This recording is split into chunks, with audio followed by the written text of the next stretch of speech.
joined by Ramani Dathi, who is the Chief Financial Officer at Teamlease Services. Thank you so much, Ramani, for joining in with us this afternoon. And, I just do want to ask you on this report, firstly, what are the trends that are picking up? We know that sector-wise, travel, hospitality, what a boom that we're seeing coming in there. Also in terms of, the World Cup, the rush that is coming over there, festive season rush. So the trends, is this only limited to that, or does this seem like something that would continue in terms of the hiring intent from these sectors? Yeah. No, it looks like the trend might continue. As you have rightly mentioned, this is definitely the peak of it. But we believe that post-COVID, there has been a consistent increase in the formal jobs for hospitality and tourism, and also the business related travel jobs as well. So not just the leisure travel.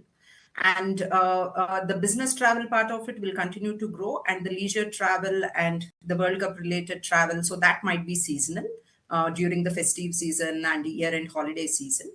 And if we can see the data year on year, there is almost a 60% growth in specific to the hospitality sector related jobs. And even within the quarter, on a sequential basis, we have already seen 15 to 18% growth.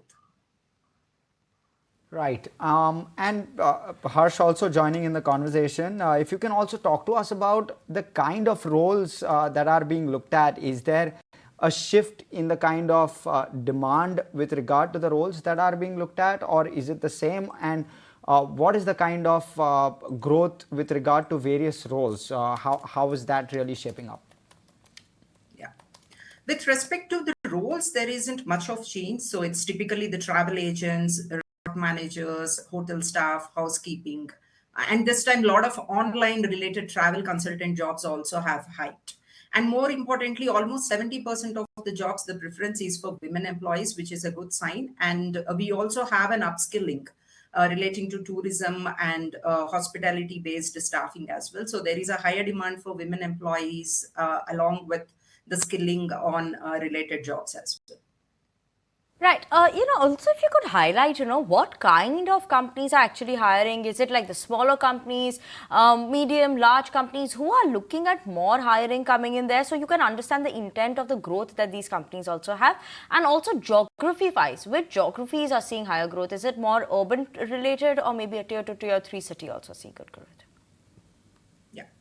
So in terms of business travel, definitely the metro cities are on top, Delhi, Bombay, and Bangalore, where the business-related hirings are happening with the large corporate hotel chains. And definitely in the other leisure tourism places, there it's more of the local hiring happens. So typically there, it's not like a pan-India level hiring drive. So they mostly work with the regional players, regional hiring consultants to kind of source the candidates, and they have their own in-house training, be it on housekeeping and hotel management, so which they take care. So we work with almost all top hotel chains across the country, and there we have seen very good growth, both sequential as well as compared to last year. Right, and there's also plenty happening on ground with regard to fresh hiring, right? There seems to be a lot of demand but not adequate supply. Sorry, the other way around. There seems to be quite a lot of supply but not adequate demand. What are the kind of trends that you are seeing on ground with regard to hiring overall at a countrywide level, especially with regard to freshers? No, I would say even the demand is also very high, because we are able to cater to only 30% of the open positions that we currently have, even within the hospitality sector. Because the main problem is the skill gap. There is, as you have rightly mentioned, there is supply as well, but there is a gap between the skilling requirement which the companies are looking for. So that's where there is a need for this training, on the job training or apprenticeship.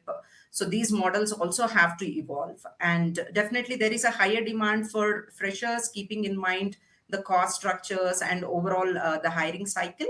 So that's where there is a need for the training model as well as upskilling model. Right. Also there's one thing that, this is a lot of hiring that is mostly is, when you look at it, is informal. The most of the employees that are there in India, that informal sector of employment is more than 80%. How are you seeing that trend change now? Is that more of that number could start reducing and more formalization would come in here is what one could expect? It will definitely take time because over the last 20 years, we have seen that number has slightly come down from 90% of informal jobs has now come down close to like 85%. It is definitely coming down, the informal segment, but it will be like a gentle sunrise. The growth in organized staffing as well as organized jobs, specifically in tourism and hospitality sector, will be slow. Right. And what we've also been given to understand largely is that I'll switch outside of hospitality into banking. That there's plenty of attrition happening in banking. There is also plenty of hiring happening within the banking sector. What are the kind of trends that you are seeing there? Yeah. No, right now BFSI is the topmost sector where maximum hirings are happening, and also 100% attrition trends are also we are seeing. So there is a very high churn rate. There is a high demand of open positions. But again, given 100% churn rate, there has been a continuous hiring that we are doing. And in terms of growth compared to last year, we have seen close to 20% growth within BFSI related hiring.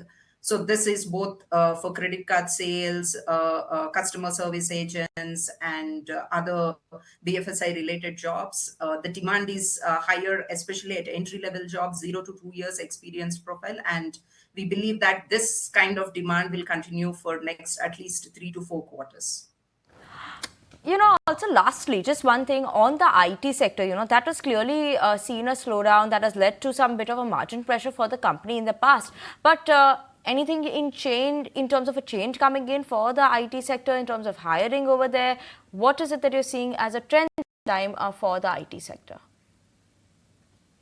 On IT services side, there is definitely no change because we are not seeing any uptick in the overall hiring. But the GCCs, captive companies, we are seeing some sort of green shoots. In fact, this quarter, we are expecting a positive growth in the overall headcount for our specialized staffing business, especially driven by the GCCs and captives. But as far as the IT services are concerned, we are not expecting any kind of growth in the hiring trends.